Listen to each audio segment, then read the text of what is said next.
এই হাদিসটা মুখস্থ করতে হবে সবার। কি করতে হবে? বলে না কি করতে হবে? আরে হ্যাঁ, নবীজি মুখস্থ করাইছে সাহাবাদেরকে, তো আমি তো আপনাদেরকে মুখস্থ করাইতে হবে, নাহলে তো হবে না। এই হাদিস সাহাবাদেরকে নবীজি মুখস্থ করাইছে, তা আপনাদেরকে মুখস্থ না করাইলে তো হবে না। কি তৈরি আছেন তো? বাকি আশার বাণী হলো আপনাদের আরবিটা মুখস্থ করতে হবে না, বাংলাটা করলেই চলবে। ঠিক আছে তো?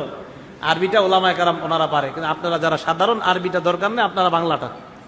এখন আগে শোনেন হাদিসটা। নবীজি বলেন, সালাসাতুল উকসিমু আলাইহিন্না, তিন ব্যক্তির ব্যাপারে তোমাদেরকে আমি শপথ করব। কয় ব্যক্তি? হ্যাঁ, এটা মুখস্থ করা লাগবে না, এটা তারপরে শুনেন খালি। এরপরে নবীজি বলে, এই তিন ব্যক্তির কথা বলার পর আমি তোমাদেরকে একটা হাদিস বলবো, এই হাদিসটা সবাই মুখস্থ করবা। এখন আমিও আপনাদের সামনে তিন ব্যক্তির কথা প্রথমে বলবো, এরপর একটা হাদিস বলবো, এই হাদিস সবাই মুখস্থ করতে হবে। ঠিক আছে তো ইনশাআল্লাহ? নবীজি বলেন, এক নাম্বার, মা নাকস মালু আবদিন মিন সাদাকা, সদকা করলে সম্পদ কমে না। সুবহানাল্লাহ। আল্লাহ নবী কয়, আল্লাহর কসম, সদকা করলে সম্পদ কমে না। দুই নাম্বার নবী বলেন, মা যুলিমা আব্দুন মাজলিমাতান ফাসবারা আলাইহা ইল্লা যাদাহুল্লাহু ইজ্জা। তো দুই নাম্বার, যাকে জুলুম করা হয় সে যদি ধৈর্য ধারণ করে তার মর্যাদা আল্লাহ বাড়ায় দেয়। তিন নাম্বার, ওয়ালা ফাতাহা আব্দুন বাবা মাসআলা, কোন ব্যক্তি যদি ভিক্ষার হাত বাড়ায়। কিসের হাত? ভিক্ষার। মানে ওর মনে করেন 400 মণ 300 মণ ধান পায়, 100 মণ 200 মণ ধান হয় তার, কিন্তু আপনার ওই একটা অভ্যাস হয়ে গেছে যে ভিক্ষা করবে। তো নবীজি বলেন, ইচ্ছা করে যদি কেউ ভিক্ষার হাত বাড়ায়, ওরে মরণ পর্যন্ত আল্লাহ এই হাত পাতায় থাকবে। আল্লাহ মরণ পর্যন্ত ওর অভাব অনটনের দরজা বন্ধ করবে না, কোথাও না কোথায় তার অভাব লাগাই দেবে। এই তিনটা শপথ করে বলার পর নবীজি কয়, এখন তোমাদেরকে একটা হাদিস বলবো, এটা মুখস্থ করো।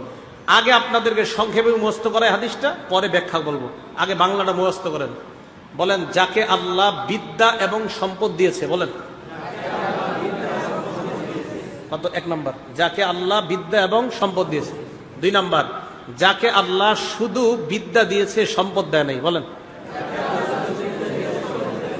তিন, যাকে আল্লাহ সম্পদ দিয়েছে, বিদ্যা দেয় নাই।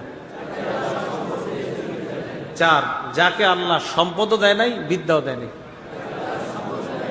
আচ্ছা, আমি আবার বলি, আপনারা এবার মন দিয়ে শুনেন, পরে আবার জিজ্ঞাসা করলে আপনারা বলবেন। এক নাম্বার, যাকে আল্লাহ বিদ্যা সম্পদ উভয়টা দিয়েছেন। দুই নাম্বার, যাকে আল্লাহ বিদ্যা দিয়েছেন, সম্পদ দেননি। তিন নাম্বার, যাকে আল্লাহ সম্পদ দিয়েছেন, বিদ্যা দেননি। চার নাম্বার, যাকে আল্লাহ সম্পদও দেননি, বিদ্যাও দেননি।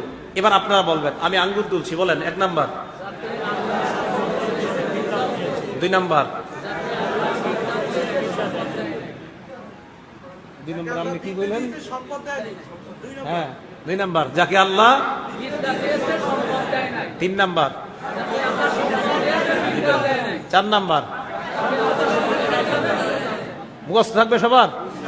মুখস্থ থাকলে এবার বিস্তারিত বলি, থাকবে তো ইনশাআল্লাহ? দেখেন, ক্বালা রাসূলুল্লাহ সাল্লাল্লাহু আলাইহি ওয়াসাল্লাম, ইন্নামাদ দুনিয়া লিআরবাতি নাফার। আল্লাহ নবী বলেন, দুনিয়াতে মানুষ 4 প্রকার। জোরে বলেন, দুনিয়াতে মানুষ কয় প্রকার? এক নাম্বার, আব্দিন রাযাকাহুল্লাহু ইলমান ওয়া মালা। এক নাম্বার, যাকে আল্লাহ সম্পদ দিয়েছেন, বিদ্যা দিয়েছেন। এক নাম্বার, যাকে আল্লাহ সম্পদ দিয়েছেন, বিদ্যা দিয়েছেন, ফাহুয়া ইয়াত্তাকি ফীহি রাব্বা। ওই ব্যক্তি আল্লাহকে ভয় করে, কারণ তার কোরআন হাদিসের বিদ্যা আছে। কোরআন হাদিসের বিদ্যা থাকার কারণে আল্লাহকে ভয় করে। ওয়ায়াসিলু ফীহি রাহিমা। আল্লাহর জন্য ওই ব্যক্তি আত্মীয়তার সম্পর্ক রক্ষা করে। ওয়ায়ালামু আন্না লিল্লাহি ফীহি হাক্কা। টাকা আছে আর কোরআন হাদিসের বিদ্যা থাকার কারণে ওই ব্যক্তি বুঝে, আমার এই সম্পদের মাঝে আল্লাহর হক আছে। আল্লাহ নবী বলেন, ফাহুয়া বিআফজালিল মানাজিল। এই ব্যক্তি সবচাইতে শ্রেষ্ঠ মর্যাদাবান ব্যক্তি হয়ে যায়। সম্পদ আছে, টাকা আছে, কিন্তু সঠিকভাবে খরচ করে, এই ব্যক্তি শ্রেষ্ঠ ব্যক্তি। দুই, ও আব্দিন রাযাকাহুল্লাহু ইলমান ওয়া লাম ইয়ারযুকহু মালা। দুই নাম্বার, যাকে আল্লাহ বিদ্যা দিয়েছে, সম্পদ দেয় নাই। এমন অনেক আলেম আছে, আলেমদের মধ্যে 90% মাশাআল্লাহ আলেম, খুব ভালো আলেম, এলেম আছে, কিন্তু টাকা নাই। আছে না? তো উনি চিন্তা করে, আল্লাহ আমার যদি সম্পদ থাকতো, লাবিনতু মিসলা আমালি ফুলান, আমিও তার মতো দান করতাম। আমার সম্পদ নাই তাই আমি দান করি না, যদি থাকতো আমি তার মতো দান করতাম। আল্লাহ নবী বলেন, ফাজরুহুমা সাওয়া। প্রথম ব্যক্তি যেমন দুনিয়ার শ্রেষ্ঠ বান্দা, দ্বিতীয় ব্যক্তিও আল্লাহর কাছে ওই প্রথম ব্যক্তির মতো শ্রেষ্ঠ হয়ে যায়। দ্বিতীয় জনের টাকা পয়সা দান না করে প্রথম জনের মতোই নিয়ত। এবার 3 নাম্বার কে জানি? যাকে আল্লাহ সম্পদ দিছে, বিদ্যা দেয় নাই। আব্দিন রাযাকাহুল্লাহু মালাম নালাম ইয়ারযুকহু ইলমা, যাকে আল্লাহ সম্পদ দিয়েছে বিদ্যা দেয় নাই, এই ব্যক্তি এবার সম্পদ কি করে? ফাহুয়া ইয়াখবিতু ফি মালিহি, তার সম্পদ যেমনি ইচ্ছে এমনি খরচ করে, জুয়া খেলে, তাস খেলে, ইত্যাদি খেলার মধ্যে তার টাকা নষ্ট করে। আলেমদের কাছে মাসালা জিজ্ঞাসা করে না, টাকা যেমনি মন চায় এইভাবে খরচ করে। আল্লাহ নবী বলেন ফাহুয়া বিআখবাসিল মানাজিল, এই লোকটা সবচেয়ে নিকৃষ্ট। বলেন নাউজুবিল্লাহ।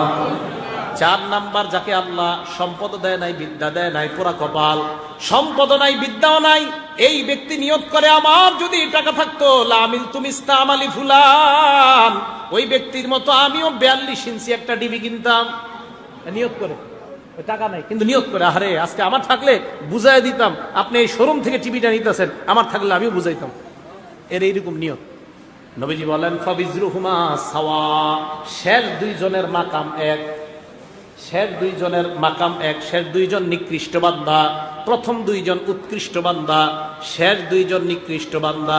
সবার মনে থাকবে তো এটা? তাহলে এটা নবী সব সাহাবাদেরকে মুখস্থ করাইছে এই হাদিসটা।